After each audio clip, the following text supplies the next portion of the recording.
Evening everyone, have a nice day and good morning din po sa ibang panig po ng mundo.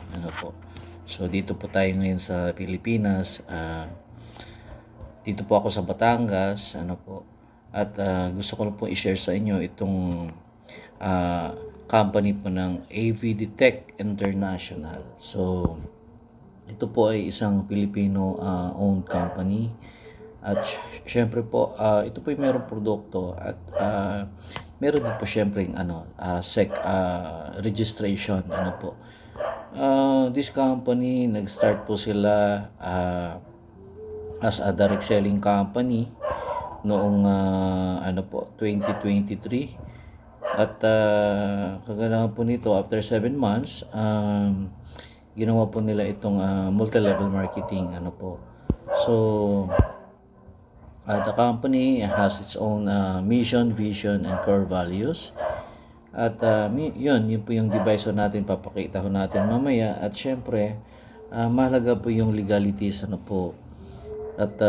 dahil ito po ay ang main office po nito ay dito po sa Batangas, sa may Lipa City. Kaya po, ayan, meron po tayong business permit. Kay Mayor Eric Africa. So syempre with DTI, BIR, so kung ano pa man po yung mga legalities po na kailangan po as a business. So yun, at ito po yung person behind the company, si Mr. Daniel Danlag. Siya po dating empleyado lang din at ngayon po ay nagiging negosyante. Ayan po. So ito po yung main office. Sa along Ayala Highway po ito. Barangay Sabang, Lipa City. At ayan po, nandiyan po tayo sa second floor na yan. Actually, malapit lang po yan sa SM Lipa. Ang katabi po niyan ay Max Restaurant. So, malapit lang po ito. Katapat lang po halos ng rotonda ng Sabang. Ayan po. At syempre po, ang gagana nito, yung ating company, yung business na ito ay, ang nagustuhan ko ay, ito ay naka-align din po sa panawagan po ng gobyerno. Kagaya po nitong sinasabi po ng isang senador, si Senator Win Gatchalian. Pakinggan po natin. Sir, what? This is a landmark law dahil DOE now will be given a lot of teeth to implement energy efficiency and conservation. Ngayon kasi pag sinabing energy efficiency and conservation, parang nakikiusap lang si DOE na, magpatay naman kayo ng aircon na maaga, magpatay kayo ng ilaw. No? Yeah. But now DOE will be given a lot of power to impose energy efficiency and conservation. And we're the only country here in Southeast Asia na wala nilang ganitong batas. So meaning, in simple terms, all of the, let's say, itong mga building na ito, meron silang standard kung anong dapat ilaw ang gamitin, anong dapat aircon ang gamitin, anong dapat mga devices ang gamitin para maging efficient. Yeah. So for example, if you're not using LED light, they can now impose penalties if you don't use LED light. So if you're not using for example, an energy efficiency device, for example, yung mga motion detectors, they can now impose penalties for you to comply. So meron kang, for example, itong building, meron siyang standard consumption. Pag hindi ka pumapasok dun sa standard consumption of electricity, they can impose penalties. And this is across the board, all industries, manufacturing, commercial, residential, all of the different sectors here in our country. So what's important here is the power that we gave DOE, and that power should be used to impose penalties and to compel different industries to be more efficient. So yun po yung sinasabi niya at maganda po itong ating device dahil ito po yung magiging preparation po natin pagka yung batas na yan ay naipanukala na, pumasa na, so obligado po tayong sumunod. At kung hindi naman, tayo yung mabibigyan ng penalty. Ano po, at ang sabi nga po sa Southeast Asian countries, tayo na lang po ang Pilipinas ang walang batas sa konsumo sa pagkonsumo po ng kuryente. Ano po. So yun, kaya ang dami pong mga naglalabasan ng mga iba't ibang uri po ng mga sabi nila ay pampatipid. Kaya lang nakakalungkot dahil pag ito ay ating binuksan at syempre ating ginamit sa ating tester ay wala pong nangyari po na reduction.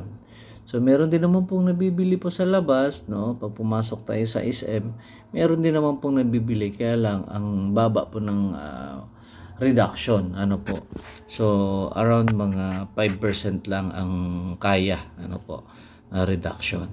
So ngayon, actually itong sa atin, ito po yung sinasabi po natin na magiging solusyon kung paano tayo makatipid, no, ng ating konsumo sa kuryente. Ito pong tinatawag na A+ Advanced Technology.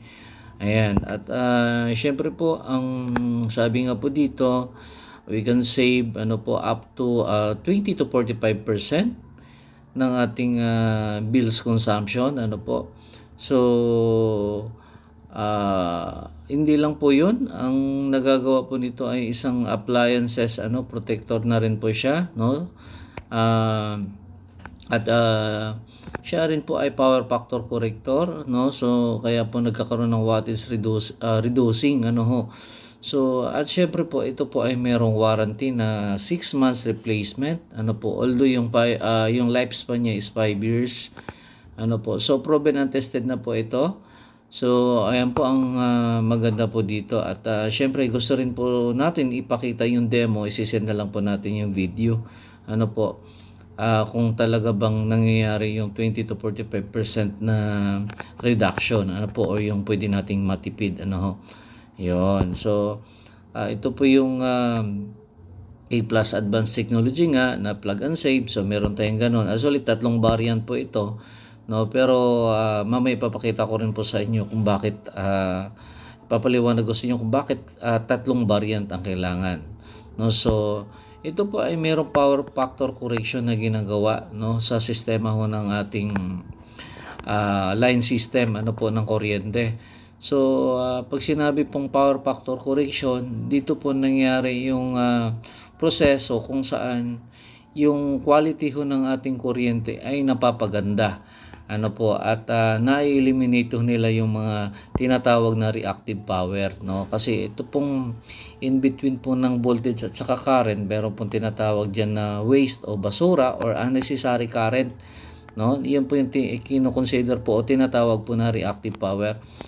So after po natin gumamit po ng ating device, ayan po napapansin nyo yung red ay nagiging green. So ibig sabihin na-reduce na po yung reactive power o yung unnecessary current, yung basura, sa pamamagitan po ng ating device, So yon, at ang sabi nga po, ang ating device is a capacitor bank, at ang tanong po dito, sabi po ng mga experts, how to eliminate reactive power, no? Ang sagot po, the capacitor bank is the most well-known solution for reducing reactive power and has been used for decades na po. So matagal na po itong ginagamit, no? Kaya lang kilala siya sa mga industrial companies, yung mga matataas ang konsumo ng kuryente, So sila po yung merong halos sarili ng transformer. So nire-required po sila ng capacitor bank or bank capacitor, like si SM meron po yan, si Meralco gumagamit po yan, si Batangas Electric Cooperative meron din po yan, at yung mga industrial companies, So yon. So at ang analogy po ng kuryente ay ito pong beer, So yung beer, pag binibili natin yung bote ho ng beer, kasama po doon yung bula, So ibig sabihin kasama sa binabayaran po natin yung bula naman ay hindi naman po talaga kailangan, Kaya po kailangan po ng power factor correction, So kaya kailangan po ng ito pong the most well-known solution, ito pong capacitor or the capacitor banks, kasi ito po yung may kakayanan na mag-improve ng power factor, no. At sabi nga po dito, therefore to improve power factor, capacitors are installed in parallel with such load. So kasama lang po ng ating mga loads, ibig sabihin nakaparallel po sa ating circuit. So nandun lang po siya, no, para po ma-neutralize po yung laging component of inductive loads. Yun. So kaya po napapaganda po niya yung ating sistema ho ng power factor, kasi kailangan yung power factor ay tataas po siya, hindi pwedeng mababa. So mayroon ho yung standard na passing, lalong-lalo na kahit sa mga industrial companies, 85% po yung kanilang required passing, doon sa power factor rate, And sabi nga po dito, what is the most effective method of power factor correction? Sabi po ng mga experts, ito po yung group of engineers, group of electrical engineers and electronics engineers. Sabi po, the final answer is the most effective method of power factor correction often involves in adding capacitors to the circuit. So wala na pong iba pa. So adding capacitors to the circuits which improves the efficiency of a motor with a low power factor, so making it better solution than merely increasing the voltage input. So yun po yung pinakamaganda po dito, at yung effect po ng paggamit po ng ating mga device, so nagkakaroon po ng magandang benepisyo, So ito po yung tatlong device natin, tatlong variant. So merong 25 microfarad, merong 50 microfarad, meron din pong 100 microfarad. So bakit nga po pala ay hindi isang klase lang kagaya ng nabibili natin sa SM? Kasi po ang ginawa po ng ating inventor po na isang Filipino engineer, ito po yung Pinoy products po ito, So ang sabi po ng inventor, yung gumagamit po ng kuryente at umabot po yung konsumo nila from 100 to 250 kilowatt hour, nasa 3,000 pesos halos ang bilso nun pababa. Ang kailangan lang po nila yung ating 25 microfarad. Pero yung kumukonsumo na po ng 260 to 600 kilowatt hour, or around nasa 7,000, 3 to 7,000 ang kanilang bills, ang kailangan na po natin doon ay yung 50 microfarad. So naka-ratio po. At yung kumukonsumo po ng 610 to 1,500 kilowatt hour, or more or less nasa 10 to 18,000 pesos bills, ang consumption. So yung 100 microfarad na po yung ating kailangan gamitin. So ayun po, at ito nga po yun, yung 25 microfarad, yung 50 microfarad, at saka yung 100 microfarad. So ito po yung mga sample installation, So naka-centralize po ito ang installation po nito, at doon sa ating mga panel boards, sa main breaker po natin siya pinaparallel, So doon po sa line side po na sinasabi. So yung iba naman, yung mga kung meron na po sa panel board, pwede rin naman po malapit doon sa ating mga appliances, parang supplementary na po ito, So yung aircon, ayan po, gumagawa po sila ng saksakan, another saksakan na nakaparallel po doon sa outlet din po ng aircon sa mga window type. Ayan po. At ito naman po yung in-install din po namin, yung figure D. Ayan po ay yung kinabitan namin sa Cavite. Sila po ay contractor po ng Meralco, nagtatayo po ng poste, naglalatag ng kable. Yun po yung kanilang negosyo. So nasa 15,000 pesos po ang bills niyan. Tapos yung E, yung F, so halos residential lang din po yan, Actually pang residential naman, pero itong G and F, ito po ay isang mini mart, mini mart po yan, yun masasabi natin na commercial. Nagkukonsumo po ng 35,000 pesos na bills, So kinapitan po natin ng dalawang 100 microfarad, naka-split po yun, So yung kanilang mini mart, yung sa H, yung G naman po, yun naman po yung sa kanilang stock room. So nandun po yung freezer nila na parang 14 yata na freezer, So kagandahan po niya, yung naging usapan namin na wala muna kayong idadagdag na appliances or loads. Pag na-install natin, kailangan i-observe muna natin kung ano yung efficiency po sa kanila. So, wala din babawasin. So, yung after 10 days, dumating na po yung Meralco bill, nabawasan po yan ng yung 35,000 naging 31,000, so nasa 4,000 more or less yung na reduce doon sa kanilang consumption. At yung kasunod na buwan, the whole month po na ginamit nasa 24,000 na lang po yung kanilang bills. So malaki po yung na-save, kaya po pwede natin sabihin na mabilis lang po yung return of investment po dito. Ayun po. At ito naman po yung bahay ng isang politician na ginamitan po ng 100 microfarad at saka gumamit din po ng 25 microfarad para po dun sa mga resistive na appliance. So dalawa po yung ginamit niya. At mamaya paliwanag ko po, ipakita ko po sa video yung advantage po ng resistive device na yan. So ito po yun, yung nasa right side, siya po yung may-ari ng bahay. Yun, isang politician yan dito sa Batangas.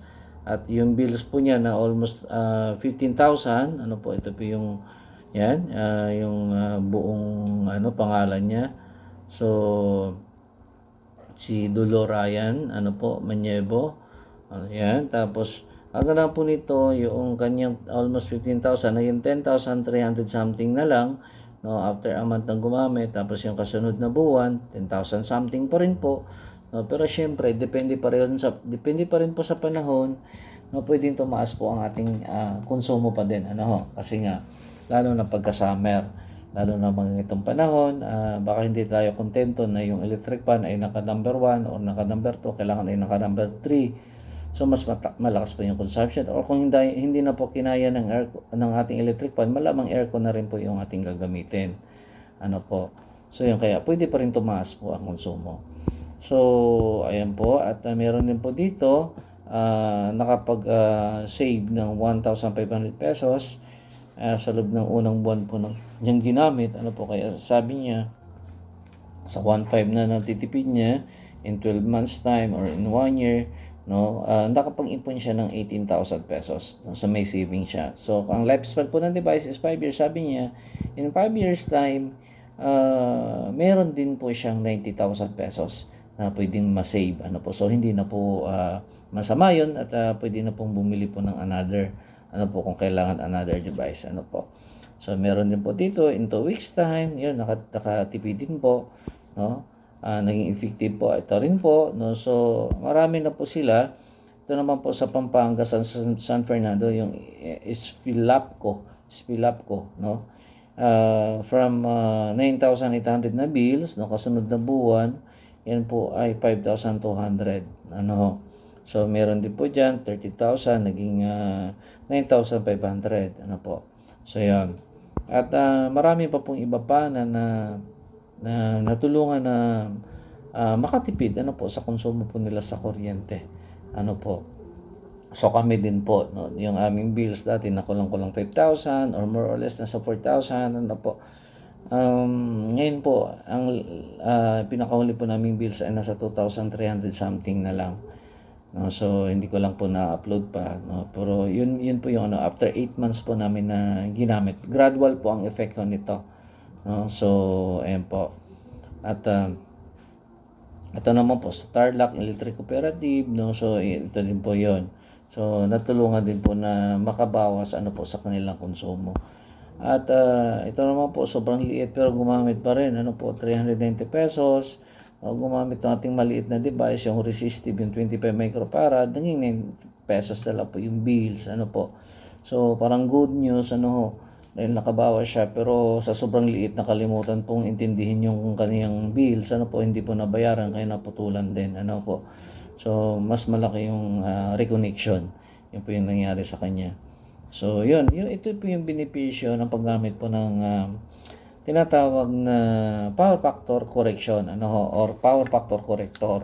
Ito po ang capacitor bank, So marami po itong benepisyo, sa ating linya po ng kuryente, Kasama na po diyan yung maliban dun sa reactive power, yung harmonic distortion po ng kuryente, ano po yung abnormal po na flow or ng kuryente ay isa din po sa nagbibigay ng mataas na konsumo. Ano po, yun po yung nagagawa niya. Kaya maganda po na meron ho tayong ganitong klase po ng device. Ano po, at nakikita ko po dito ay lahat po ay pwedeng matulungan. Yung mga, syempre, may sariling metro, may yun, binabayaran po sa kuryente. Ano po, kahit naman po submeter, ayan, pwede pa rin naman. Ano po. So, yun. At syempre po, dahil ito po ay may magandang produkto, ako naniniwala na pag may magandang produkto ay maaaring meron din magandang negosyo. So, share ko po ng konti yung kitaan po, no, about this company. So, nasa network marketing po tayo. So, may mga packages po, no. Ito yung ating pinakamaliit po na package, ano po, 5,500 pesos yung laman ng package. Ano po, yun po yung ating isang resistive device na pagka tayo ay member na ay nasa 4,288 na lamang po yung presyo. So, isipin pag member ka at gusto mo pala magbenta-benta, malaki din po ang pwedeng kitain. Tapos, ang commercial package naman po, ito po yung dalawang device na meron po sa package. Yung 1 unit of 50 microfarad and 1 unit of resistive device, yun po yung 25 microfarad. Na ang product worth po nito ng package ay nasa 13,750. Pero pagka tayo ay member, ito po ay maabil lang po natin ng 11,500 pesos. Tapos meron din po tayong tinatawag na industrial package. Ito po ay tatlong device na po ito. Isang 100 microfarad, 1 unit of 50 microfarad, 1 unit of 25 microfarad, or yung ating resistive device. So, ang akalahan po nito, pagka tayo member na, maabil na lamang po ito sa halagang 26,500 pesos. At yun, meron po tayong dashboard. Automatic po, pagka tayo ay naging member na, so magkakaroon tayo ng username and password, ano po, pwede tayong mag-login sa ating portal. So, makikita po natin yung ating income, yung ating lahat po ng facilities, ano po, na nandun sa ating dashboard for monitoring, ano po, at saka encashment, ano po, withdrawal. Ayun. At syempre po, yung complan natin, ang complan po natin ay meron po tayong iba't ibang klase po ng kitaan, 7 ways, ano po. So, yung una po ay ito po tinatawag natin na outright profit or direct selling income. Ano po, sa mga mahilig po magbenta-benta, pwede po ito. Pwede, ano po. So, sa isang maliit na device, ang kita po natin, outright profit is 1,200. Yung 50 microfarad, nasa 2,000 pesos po yun. At yung 100 microfarad ay nasa 4,800 po yung ating outright profit. So, malaki po ang pwedeng kitain sa pagbenta-benta pa lang. Ano po, kaya po pwede po siya. Ano. At syempre po, lahat po ng device, kahit individual units natin mabenta, yan po ay merong activation codes. Kaya po, meron din po yung encoding. So, doon po sa encoding, gagawin po nito, bawat device po ay magkakaroon po tayo ng referral or kahit na yung package or syempre, no? So, pinakamaliit po, depende sa package, 400 pesos, 1,000 and 2,500 pesos na referral bonus. Ayan po. At syempre, no, meron din po another income, yung tinatawag natin na pairing or binary income. No? So, kanina sabi ko nga po, may referral bonus siya, 400 pinakamalit na package. Pero ito po, 1:1,000 po yung ating doon po sa pairing bonus. Ibig sabihin, 1 PB is equivalent to 1,000 pesos pagka nag-pair. Ano po? So, ibig sabihin, pagka commercial package, 3 PB ho yan. No? So, may referral bonus ka na 1,000, may 3,000 ka pa po na pairing income. So, malaki po ito. No? So, more than 20% sa ibang company, nasa 10% lang po ang kaya nila ibigay. No? At ibig sabihin, pagka industrial package, 7 PB po yun, 2,500 po yung referral bonus. Ayan, so 7 PB to 7 PB is 7,000 pesos. Ayan po. So, napakalaki po niyan. No? Kasabi ko, kakaiba po ito. No? Kaya more than 20% po yung kaya nilang ibigay doon sa pairing income. Ano po. So, actually, yung ginagawa po ng company, ito po kasi ay point system, ano po, for example, 7 PB sa kabila in the surf package, ang tapatan lang po ng 3 PB dahil commercial package, 3,000 lang po muna. So, 100% point system po tayo, hindi po tayo ano po, yung package system, ano po, so point system po tayo. So, ibig sabihin, yung kasunod na transaction, no, yung remaining po na points ay kikitain mo pa rin, ano po. So, another 1 PB na yung remaining po natin na 1 PB, so may 1,000 pesos pa po tayo na income. So, 7 PB to 7 PB, so mas maganda, kasi mas malaki yung points na nag-match. So, kaya yun, na-maximize natin yung 7,000. Ano po. Pero syempre, meron po itong tinatawag na PIP match cycle. Ano po. So, yung pang PIP match, actually, bawas po yun ng 1,000. Okay? So, pang 10, pang 15, at saka yung pang 20. So, tuwing maka 5, ano po, bawas po yun ng 5,000. Yun po yung, 1,000, yun po yung safety net ng company.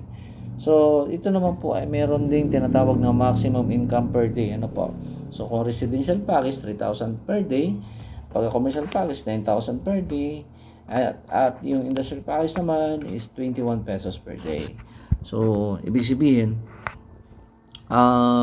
mas maganda pala pagka industrial package po ang meron tayo para po hindi po tayo ma-flash out agad. So, dahil lahat po ng binary system or pairing bonus system, ito po ay meron pong tinatawag na flash out, yun po yung safety net ng company. So, yun. So, again, no, ito po ay merong PIP match cycle, ano po. At yun naman po ay pupunta sa global pool income. Yun. So, ay skip na lang po natin ito. Tapos, ito po ay meron po tayong tinatawag na one leg bonus. So, ito, ano naman po itong one leg bonus? Ito po yung nagustuhan ko dito sa sistema ng company. Ito po ay ito po yung wala sa ibang company. Ano po? So, yung one leg bonus, no, kasi po sa network marketing, no, kung meron kang left and right, so kung may binary system, normal kikita ka ng 1,000. Kaya lang po, no, may pairing income ka. Kaya lang po,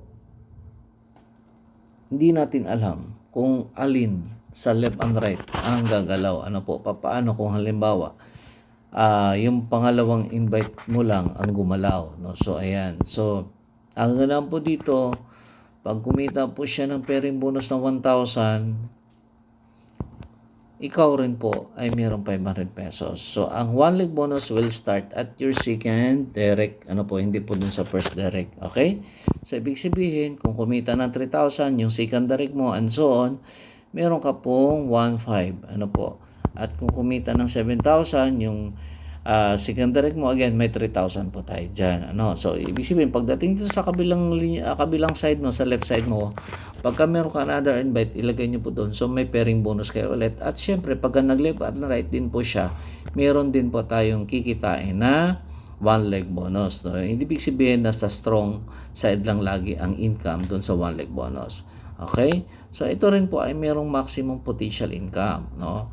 Per day and per direct. Ano po? So, kung residential package holder, 1,000 pesos per day per direct. At tayo ay allowed lang hanggang 4 na direct. Ano, kahit 10 direct mo, dahil residential package ka, kikita ka lang ng 1,000 sa 4 na direct mo per day. Okay, so 4,000 din naman po yon. Kung halimbawa naman, commercial package, no, so 2,000 pesos per day per direct. So, ang kagandahan po dito, up to 14 directs, ano po, meron kang 28,000 pesos a day. So, ibig sabihin pala, kung commercial package holder ka, meron kang 20 directs or more than 20, 15 or 14 lang po ang meron kang 2,000 pesos na income per day. Tapos, kung industrial package naman, 3,000 pesos per day per direct, 25 minus 1, so 24 directs lang po. So, ibig sabihin, meron kang 3 times 24, so meron kang 72,000 pesos a day. So, malaki po ang potential income nitong ating one leg bonus compared doon sa pairing bonus. Ano po? Yun. So, yun po ang advantage po nito. At syempre po, meron pa tayong ang company po ay meron pang capping bonus or yung capping features, ano po, na pag ikaw residential package holder, commercial package holder, industrial package holder, naka-accumulate ka ng 38,000, no, dahil ikaw ay residential package, you need to reactivate or renew. Ano po? Kung ikaw naman ay commercial package, 100,000 muna. Kung ikaw naman ay industrial package, 200,000 muna. Ano naman po advantage po nito? Dito na prevent yung saturation. Bakit po? Lahat ng members natin, kailangan din po nila mag-reactivate or mag-upgrade. Ano po? So, ibig sabihin, another referral bonus, another pairing bonus, another one leg bonus. So, ibig sabihin, redundant po yung income po natin dito. Kasi nga, kailangan mag-renew. Ano po? So, ayun. Para po active yung ating account. Okay? So, yun. Okay? Tapos, meron pa po tayong subscription. Kung ikaw ay naka 60 days na, maintenance lang po dito is 1 box of coffee. Ang halaga po niya is 750 pesos only. So, ayun, pwede ka rin every quarter, every 6 months, or every yearly po yung ating subscription. Ina-allowed po yun. At ito po ay meron kang 2% na income doon sa mga downlines natin na nag-subscribe. At sila obligado din po mag-subscribe, lalong-lalo na kung gusto nilang kumita ng binary income or pairing bonus saka one leg bonus. Anong mangyari pagka hindi nag-subscribe? Ang kikitain mo lang is referral bonus at saka direct selling, outright profit. Pero yung binary income mo at saka one leg bonus ay hindi po papasok yun sa ating portal. Ayan po. So, yun. At syempre, no, meron din po tayong ranking rewards, ano po, lalong-lalo na pagka tayo ay nasa position po ng director position. Tayo po ay kailangan lang in the cell package holder, kailangan ikaw ay meron 25 na directs, ano po. Yung kasing global poll, yung every pip match, ano po, na binabawas po dun sa safety net, ano, yung every pip match na pumapasok sa global pool, yung 25% is for community fund, yung another 25% is for the reserve fund ng company, pero yung 50%, ito po ay binabalik doon sa mga qualified na director position, ano po. So, yearly po ito nare-reward, so parang profit sharing nga po siya. So, yun po yung meron na dito.